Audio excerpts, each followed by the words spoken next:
Hello friends, स्वागत है आज सबका आपके अपने यूट्यूब चैनल स्मार्ट स्टडी 2.0 में।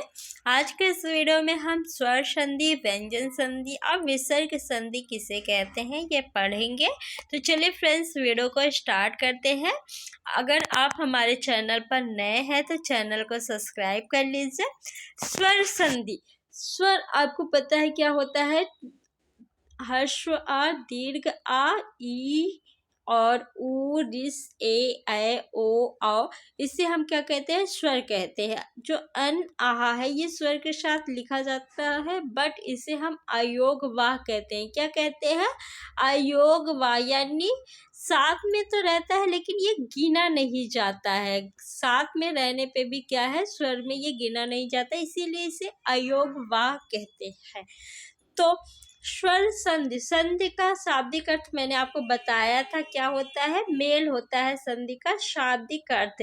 तो स्वर संधि यानी किसका मेल होगा? स्वरों का मेल होगा। स्वर संधि है तो स्वरों का मेल होगा। ठीक, तो दो स्वरों के मेल से जो विकार होता है उसे क्या कहते हैं? स्वर संधि कहते हैं। स्वर संधि में किसका मेल होगा? तो स्वरों का मेल होगा।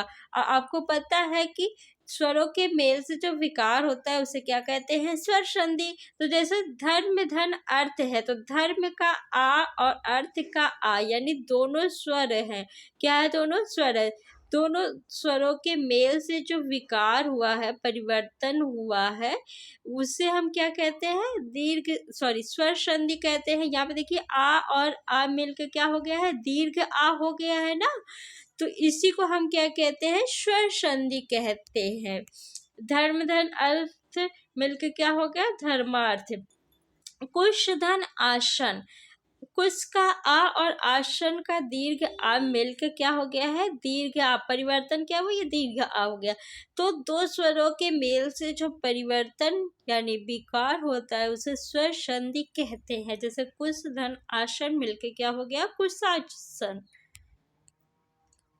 नेक्स्ट, स्वर संधि के भेद। देखिए, स्वर संधि के मुख्यतः 5 भेद होते हैं। कितने होते हैं? 5 भेद होते हैं। कौन कौन से? दीर्घ संधि, गुण संधि, विद्ध संधि, यड़ संधि और अयाद संधि। कितने भेद होते हैं? स्वर संधि के 5 भेद होते हैं। दीर्घ संधि, गुण संधि, विद्ध संधि और यड़ संधि।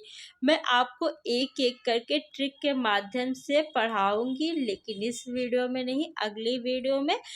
तो अगली वीडियो देखने के लिए आप लोग हमारे चैनल को सब्सक्राइब कर लीजिए, ताकि जब भी मैं वीडियो अपलोड करूं आपको नोटिफिकेशन मिल जाए, और बेल आइकन भी दबा दीजिएगा। नेक्स्ट हम पढ़ेंगे व्यंजन संधि। देखिए, नाम से ही पता चल रहा है किसका मेल होगा? व्यंजन का। व्यंजन संधि यानी मेल। देखिए, इसमें दोनों तरफ जो है व्यंजन हो ये जरूरी नहीं है। एक तरफ आपका यानी प्रथम पद के अंत में जो है व्यंजन आ सकता है, द्वितीय पद के जो आदि में है यहाँ पे आपका व्यंजन भी आ सकता है और स्वर भी आ सकता है। व्यंजन और स्वर दोनों आ सकते हैं। स्वर संधि में दोनों तरफ आपका स्वर था, लेकिन व्यंजन संधि में एक तरफ आपका व्यंजन होगा, दूसरी तरफ आपका स्वर और व्यंजन दोनों हो सकते हैं। ठीक है, व्यंजन भी हो सकता है, स्वर भी हो सकता है। इसके मेल से व्यंजन में जो परिवर्तन होगा, किसमें होगा परिवर्तन? व्यंजन में। उसे हम क्या कहेंगे? व्यंजन संधि। जैसे का और आ यानी व्यंजन और स्वर मिल के इस व्यंजन में देखिए परिवर्तन हुआ है। व्यंजन का की जगह क्या आ गया? गा आ गया है। का की जगह क्या आया है? गा आया ना। तो व्यंजन में परिवर्तन हुआ ना, तो व्यंजन में जो परिवर्तन होगा उसे हम क्या कहेंगे? व्यंजन संधि। व्यंजन के बाद यदि किसी स्वर या व्यंजन आने से उस व्यंजन में जो परिवर्तन होता है वह व्यंजन संधि कहलाता है। एक बार फिर से हम देख लेते हैं व्यंजन संधि की परिभाषा। व्यंजन के बाद यदि किसी स्वर या व्यंजन आने से उस व्यंजन में जो परिवर्तन होता है वह व्यंजन संधि कहलाता है। जैसे यहाँ पे देखिए पहले क्या आया है? व्यंजन फिर उसके बाद आपका स्वर आया और इसके मेल से इस व्यंजन में क्या हुआ है, परिवर्तन हुआ कि नहीं। जो परिवर्तन हुआ उसी को हम क्या कहते हैं, व्यंजन संधि। एग्जाम्पल देखिए, दिक धन अंत मिल के क्या हो गया, दिगांत। वाक धन ईश मिल के क्या हो गया, वागीश। नेक्स्ट है विसर्ग संधि।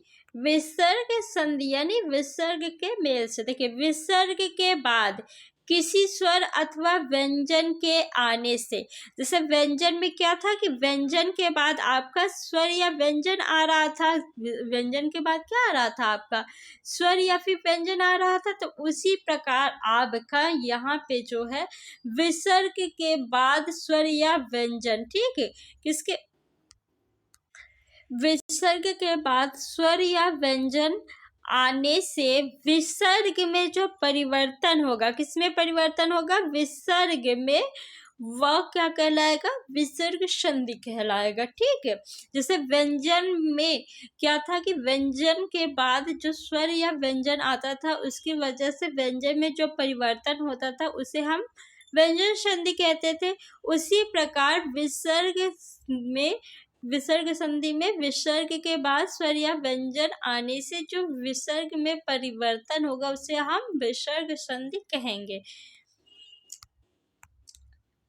अब इसका एग्जाम्पल देख लेते हैं, जैसे नी धन चल। नी धन चल ना, तो नी का जो विसर्ग है वो चा से यानी व्यंजन से मिलके क्या बन गया, देखिए आदर्श शा बन गया ना। तो इसमें क्या हुआ, विसर्ग में परिवर्तन हुआ, ये चा तो देखिए यहाँ पे है। तो विसर्ग में जो परिवर्तन हुआ उसी को हम क्या कह रहे हैं, विसर्ग संधि। इसमें देखिए जैसे नी धन ठुर मिलके क्या बन गया, निष्ठुर। नीह धन ठुर मिलके क्या बन गया, निष्ठुर। नीह धन चल मिलके निश्चल। तो आई होप फ्रेंड्स आपको स्वर संधि, व्यंजन संधि और विसर्ग संधि अच्छे से समझ में आ गया होगा।